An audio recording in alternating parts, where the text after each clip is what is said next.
Hey everybody, Nick Espinoza, your chief security fanatic here, and today we actually got to talk about automation and artificial intelligence because 40% of us are going to have to learn new skills thanks to both of those things. And this is coming from Rob Throubrun of TechSpot, and I thought this was a really interesting study that basically just happened. Now, the IBM Institute for Business Value, or IBV, looked into two prior surveys basically for this particular study. One involved 3,000 C-level executives from 28 countries. The other questioned 21,000 workers in 21 nations. So obviously that's a pretty healthy baseline for this.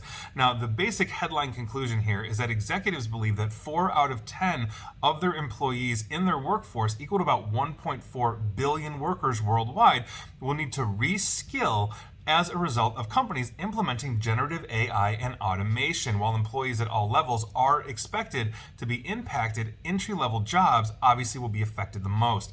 Now, 77% of executive respondents said entry-level positions are already seeing the effects of generative AI, and that will intensify over the next few years. That figure is just 22% for executive or senior management roles.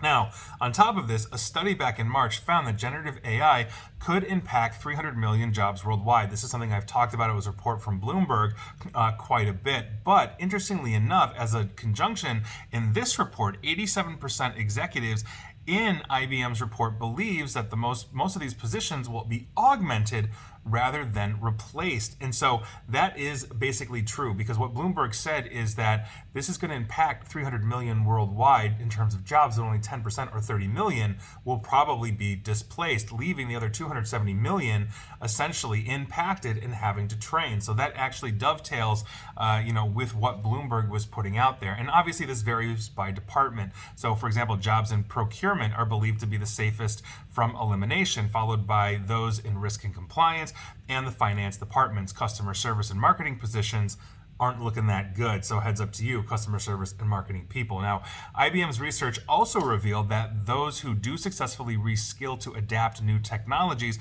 are not only more likely to keep their job, but also become better at it. And to quote the report, technology-driven job changes report a revenue growth rate premium of 15% on average. And that is a very awkward sentence. Technology-driven job changes report a revenue growth rate premium of 15% on average. That sounded a little better. They also added that those who focus on AI will, quote, see a 36% higher revenue growth rate than their peers, end quote. Now, summing up their findings, IBM wrote that, quote, AI won't replace people, but people who use AI will replace people who don't, end quote. And I think that is absolutely true. That said, I don't completely agree with that finding, and I'll tell you why in a second. But ironically, IBM was one of the first companies to confirm that it will stop hiring for jobs that could be performed by an artificial intelligence, therefore, hitting this population. And longitudinally, as we look at artificial intelligence, this is a huge problem. I mean, Bloomberg themselves said 30 million out of 300 million may be impacted. IBM is saying it's going to be basically 1.25 billion people. So it's probably going to fall somewhere along those lines. But I promise you that we have a growing population. We're going to see more menial jobs basically outplaced by automation and robotics. I mean, think about, those jobs that, we give our 16-year-olds, like working, a drive-through at McDonald's or Taco Bell or something like that. If that's outsourced to AI, if that's outsourced to automation, if the person that makes my taco or my burger or whatever, is a robot, then how are we training the next generation of workforce? These are things that we have to assist or understand. And so by virtue of that, we have a very serious longitudinal problem on our hands, and I think IBM is really speaking to that, but I don't think it's necessarily as rosy as what they are saying. I do think there is truth in AI won't replace people, but people who use AI will replace people that don't. Yes, absolutely. If you're not keeping up with skills in any job, that's going to happen. So that's not necessarily a new phenomenon.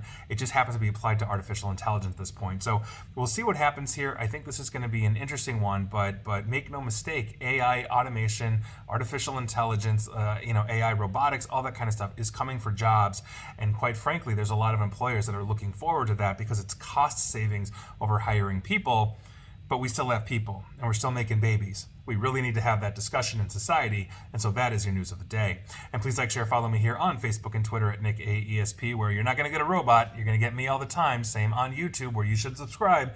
And as always, stay safe, stay online, and please attempt to stay private. Thanks, everybody.